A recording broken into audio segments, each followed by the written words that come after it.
இது கனவா நிஜமா என்ன மலை மோதுதே எதுவரையில் எனக்கு இந்த உயிர் வேதனை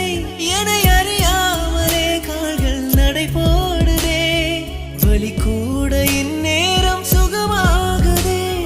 உன் காலடியில்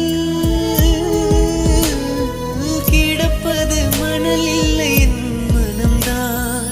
என்னை தவிர சுவாசத்தை